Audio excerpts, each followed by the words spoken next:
नमस्कार साथियों, आप सबका पुनः स्वागत है।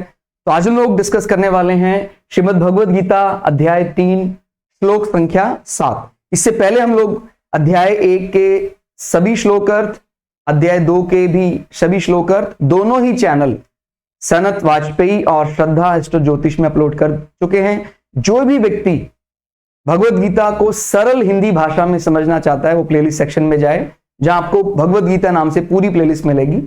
तो आज का श्लोक क्या कहता है? भगवान श्री कृष्ण अर्जुन को समझाते हुए कहते हैं, ये एक प्रकार से छठे श्लोक का ही एक्सटेंशन है, उसी से जुड़ा हुआ है। किंतु हे अर्जुन, जो पुरुष मन से इंद्रियों को वश में करके अनासक्त हुआ समस्त इंद्रियों द्वारा कर्म योग का आचरण करता है वही श्रेष्ठ है। तो भगवान श्री कृष्ण अर्जुन का संबोधन अर्जुन के नाम से कि भाई जो मन से पवित्र विचार रखता है वो कौन है? अर्जुन। ठीक हो गया। उसके मन में कितना ही संशय आ रहा है लेकिन मन से वो कोई ऐसा बुरा विचार नहीं है, तो वो कौन है? अर्जुन। और यहां पर अर्जुन कहीं ना कहीं हम समझ रहे हैं तो हमारा रिप्रेजेंटेशन है, हमें रिप्रेजेंट कर रहा है। हमारे मन में जो डाउट चल रहे हैं, हमारी विचारधारा अच्छी, जो भगवत गीता का शरण लेने आया है तो उसकी विचारधारा तो पवित्र या स्वस्थ है पूरी तरह से। नहीं तो ये एक सामान्य जन शायद इसको पढ़ने का मन भी नहीं बनाता है। लेकिन जब कोई हमारा पूर्व जन्म का कोई अच्छा पुण्य उदय हो जाता है तो फिर वो भगवत गीता का सहारा लेता है, और जैसे वो सहारा लेना शुरू करता है अपने आप जीवन के जो कठिन डोर है वो अपने आप सुलझने लग जाती है। तो क्या कहते हैं? किंतु हे अर्जुन, यानी जो मन से पवित्र है। तो अगर हमारे मन में पवित्रता है तो यह शब्द हमारे लिए भी है। जो पुरुष मन से इंद्रियों को वश में करके अनासक्त हुआ, मन को जिसने वश में किया है और वह सारे इंद्रिय सुख से अनासक्त हो गया है, समस्त इंद्रियों द्वारा कर्म योग का आचरण करता है वही श्रेष्ठ है। इसको समझने के लिए आपको छठा जो श्लोक अर्थ है उसको भी ध्यान करना पड़ेगा कि जो केवल इंद्रियों को कहीं हट से उनके रोक लेते हैं लेकिन मन उसी में लगा रहता है, कहते भाई इंद्रियों से तो मैं कुछ कर नहीं रहा हूं लेकिन मन से कर रहा हूं। तो भगवान ने उसी का आगे समझाते हुए कहा, उसकी अपेक्षा कोई व्यक्ति इंद्रियों को कर्म में लगा रहा है लेकिन मन से पूरी तरह उसकी जो आसक्ति है वो खत्म हो गई है, तो ऐसे व्यक्ति को सही कर्म योगी माना जा सकता है। वैसा ही आचरण अपने को करना है अगर हम इस जन्म जन्मांतर के चक्कर से मुक्त होना चाहते। इसको एक दूसरे अर्थ में भी समझे। मिथ्याचारी यहां किसको कहा जा रहा है? मिथ्याचारी यानी जो ऐसा दिखने में ऐसा नहीं लगता है कि वो किसी कर्म में लगा है, कहते मैंने छोड़ दिया है। आजकल संसार में ऐसे ही जीवन जीता है व्यक्ति, किसी काम को कई दफा इसलिए नहीं करता है, वो उसकी तो बहुत इच्छा होती है संसार में कोई ऐसा कर्म है जिससे बुराई मिल सकती है, वो उसको संसार के लिए त्याग रहा है लेकिन मन वहीं लगा हुआ है, तो क्या है? वो मिथ्याचारी है। ठीक हो गया। यानी इंद्रियों को वहां नहीं लगा रहा है लेकिन मन अभी भी वहीं लगा हुआ है, कर्म कर नहीं रहा ऐसा लग रहा है। हाँ, तो उसे वो कर्म करता दिखाई नहीं देता है लेकिन मन से उसी का मनन चल रहा है, तो क्या है? मिथ्याचारी। तो उसकी अपेक्षा जो सकाम होकर भी अगर कर्म में लगा है तो बहुत बढ़िया, कम से कम वो किसी इच्छा से कर्म कर रहा है, वो जानता है कि कर्म करेंगे तो उसका फल अपने को मिलेगा। मेरी बात आपको शायद समझ में आ रही है कि मिथ्याचारी माना जाएगा वो व्यक्ति जो व्यक्ति संसार को दिखाने के लिए कर्म करता है। संसार देख रहा है तो नहीं करूंगा, उसकी अपेक्षा तो फिर वो ज्यादा श्रेष्ठ है ना। चाहे वो सकाम होकर कर रहा है कि चलो मैं अच्छे भोजनालय में जाऊंगा, ज्यादा मेहनत कर रहा हूं, मैं उस भोजन को मैंने अपने चाहे अपने लिए बनाया है चाहे मैंने कहीं से उसको लिया है, मैं ज्यादा मेहनत होकर कर्म करूंगा और मैं अच्छा भोजन पाऊंगा। अगर उसने ऐसा भी माना है, हालांकि सर्वश्रेष्ठ भावना तो नहीं है लेकिन ये उससे बेहतर है जो मिथ्याचारी है। मिथ्याचारी है ना संसार को दिखाने के लिए कहना कि मैं तो वहां नहीं भोजन करता हूं, मन वहीं लगा हुआ है, मन वहीं उसी वो जो हमारी जबान को सुख दे सकता है, केवल उसी में मन लगा हुआ है। लेकिन क्योंकि संसार क्या कहेगा, मेरा जो भी पद प्रतिष्ठा है, तो मैं फिर चलो ठीक है संसार के लिए त्याग करता हूं। तो मिथ्याचारी से तो वो अच्छा है जो सकाम भाव से उस चीज को पाने के लिए कर्म करता है, कि कर्म तो कर ही रहा है वो। और कहता है जब कभी वो कर्म करते करते किसी दिन ये समझ जाएगा कि कर्म करना है लेकिन कर्म के फल की इच्छा नहीं करनी है, तो फिर वो सर्वश्रेष्ठ बन जाएगा। यानी उसकी अपेक्षा निष्काम कर्म करने वाला सर्वश्रेष्ठ है। ये बात आपको समझ में आई कि मैं केवल संसार को दिखाने के लिए कर्म कर रहा हूं, इसका मतलब मैं संसार को अपने से अलग मान रहा हूं, वो सबसे निष्कृष्ट माना जाएगा। उसकी अपेक्षा, इसमें कोई बुराई नहीं। मैं कहता हूं मैं क्लास का मैं ज्यादा मेहनत कर रहा हूं ताकि मुझे कोई अवार्ड मिले, उसकी अपेक्षा, यानी मिथ्याचारी की अपेक्षा सकाम होकर कर्म करना। भाई मुझे अवार्ड मिलेगा, मैं क्लास में कोई पोजीशन लाऊंगा, मेरा पूरा शहर में प्रांत में मेरा नाम होगा। अगर ऐसी भावना से भी कोई बच्चा अध्ययन करता है, कोई बुराई नहीं है। लेकिन अगर किसी बच्चे में यह भावना आ जाए कि मैं पूरे संसार के हित के लिए मैं ये ज्ञान हासिल करूंगा, तो फिर वो निष्काम कर्म हो जाएगा कि बस अब मेरा व्यक्तिगत विषय नहीं है, संसार का हित है। और वो धीरे धीरे धीरे धीरे धीरे फिर वो अकर्म पद को प्राप्त कर लेता है। यानी उसके कर्म का ना ही उसको पाप लगेगा, ना ही उसको पुण्य लगेगा, और जन्म जन्मांतर के चक्र से मुक्त हो जाएगा। समझ में आया?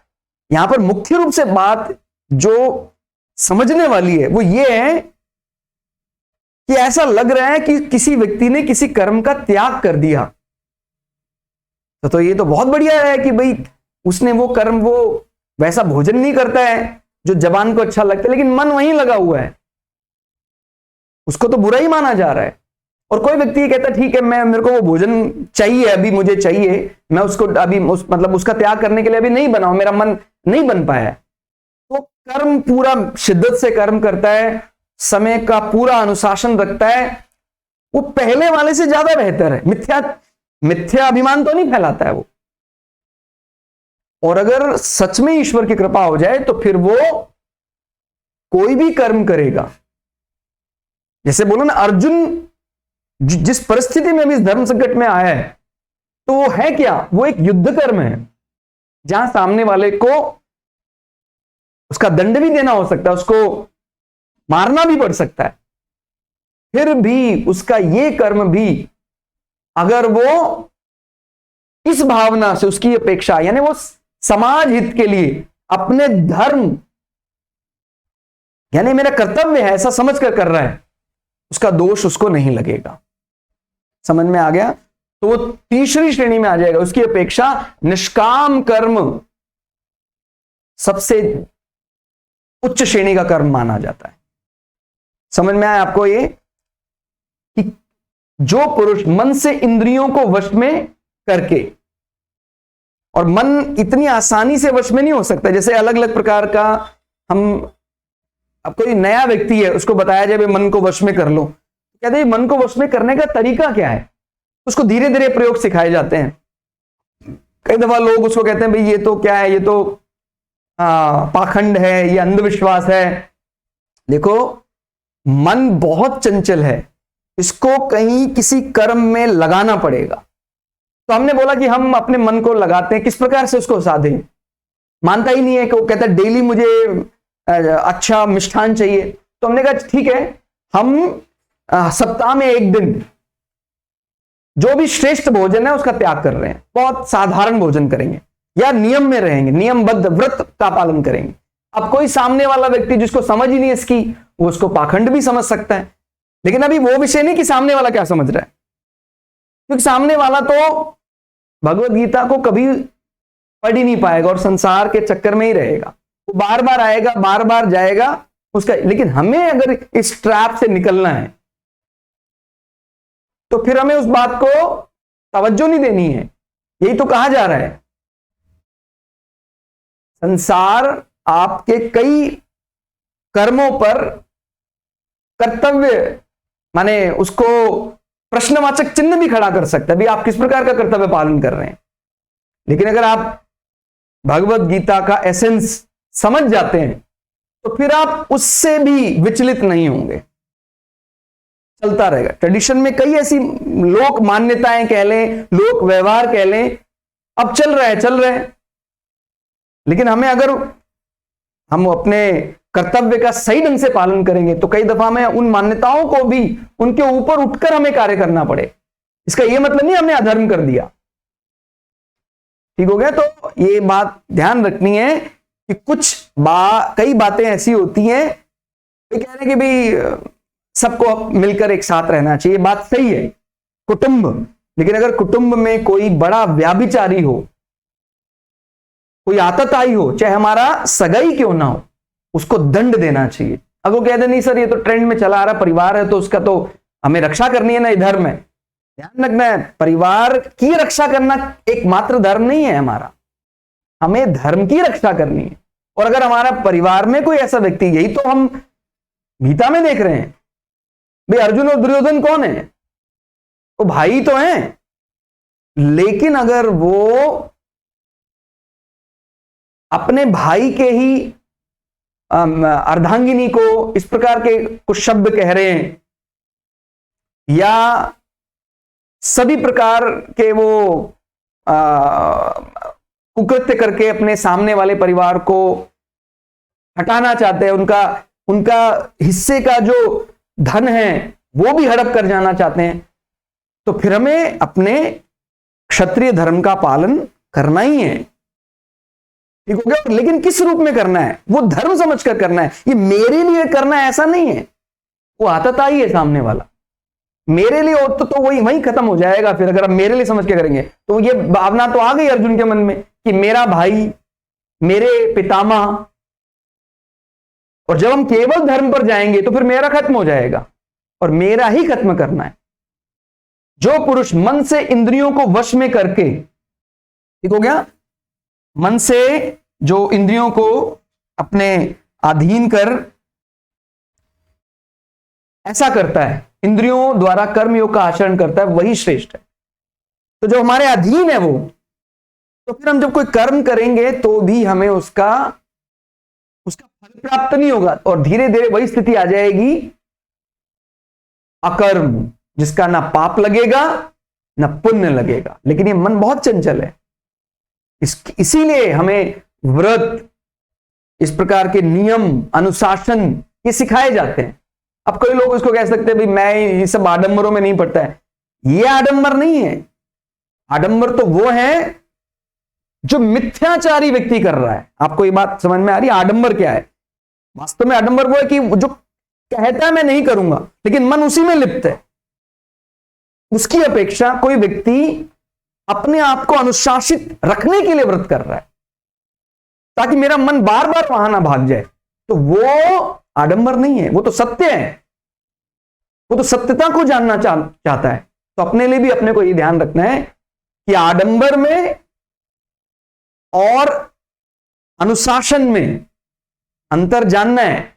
जो मेरा अनुशासन है, कई दफा सामने वाले को आडंबर लग सकता है, लगने दो, मैंने बोला ना अभी, उसको संसार से जाना नहीं है, मरणोपरांत भी वो यहीं रहने वाला है, आत्मा रूप वो यहीं भटकेगा, लेकिन आपको वो ट्रैप यानी जीवात्मा बनकर भी उसकी आकांक्षाएं शेष है तो वो यहीं रहने वाला है।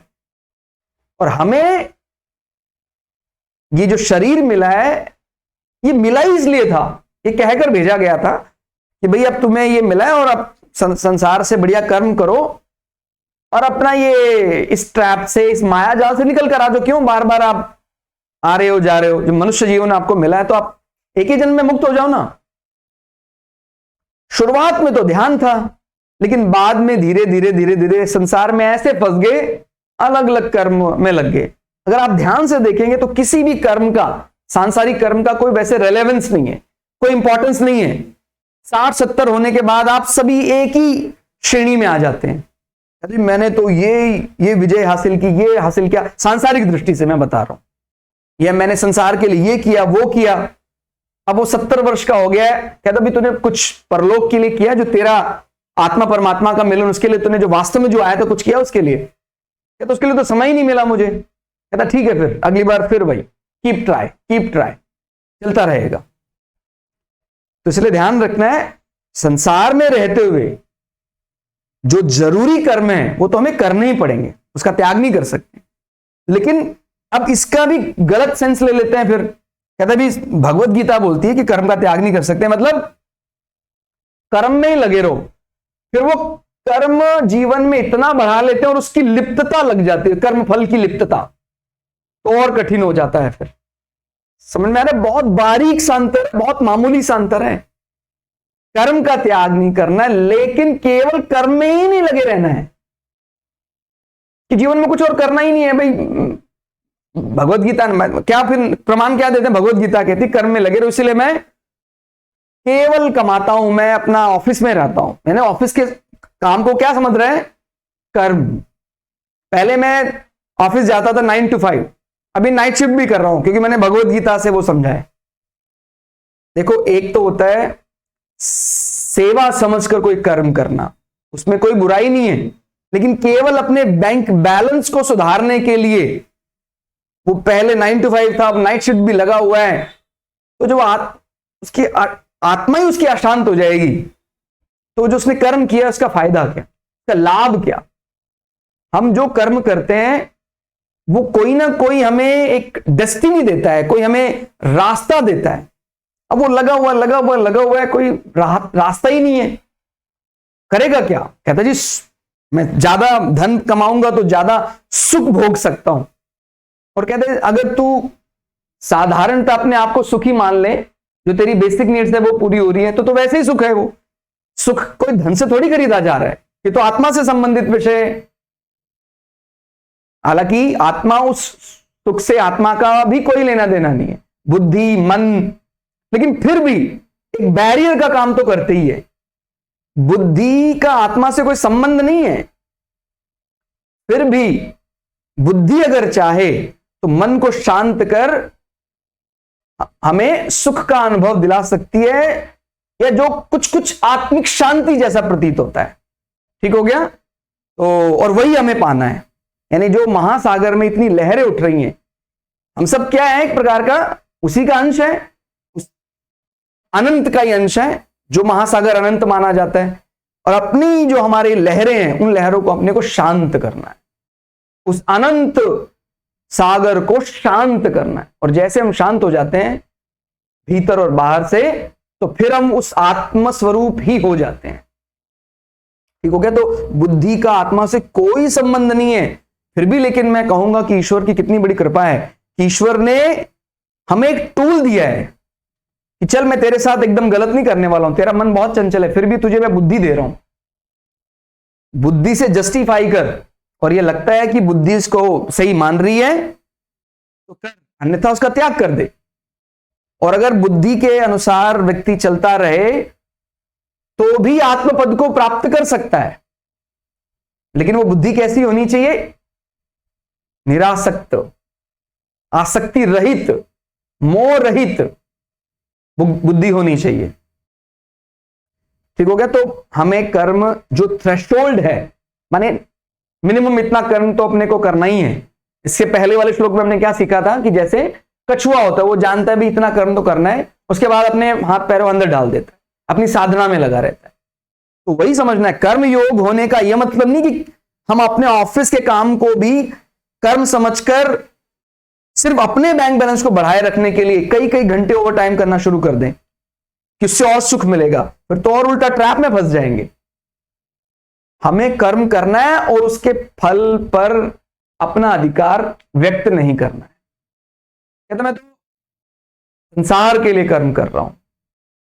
ठीक हो गया? मुक्ति के लिए किया जाने वाला कर्म ही सर्वश्रेष्ठ कर्म है। हालांकि मुक्ति के लिए फिर एक लोभ भी उत्पन्न होता है, इसीलिए हम उसको निष्काम कर्म ही कहेंगे। ठीक हो गया? निष्काम कर्म मुक्त कर देता है, लेकिन अगर हमारे मन में कोई लोभ है, किस कर्म से मैं मुक्त हो जाऊंगा, इस दान से मैं मुक्त हो जाऊंगा, तो भी उसको निष्काम कर्म नहीं कह रहे हैं। मैंने बहुत बढ़िया यज्ञ अनुष्ठान किया, दान किया, लेकिन अगर मैं निष्काम होकर वो कर्म करूं तो फिर वो सर्वश्रेष्ठ फल देगा। लेकिन फिर भी आपको ये बात समझ में आ रही है, अगर आप सकाम होकर भी करते हैं तो उससे तो बेहतर है जो मिथ्याचारी कर्म करता है। मिथ्याचारी का तो उसको तो ना यहां सुख ना वहां सुख, मृत्यु के बाद जाएगा, फिर कोई दूसरा शरीर रखकर फिर यहां आएगा, चलता रहेगा। सकाम कम से कम दिखावा तो नहीं करता है, कहता है मैं कर्म करता हूं उसका। तो इस प्रकार से अगर आप डिवीजन बांटे, मिथ्याचारी को यहां हम सबसे निष्कृष्ट कर्म मान रहे हैं, उसके बाद सकाम, और अगर निष्काम हो जाए फिर तो कहना ही क्या।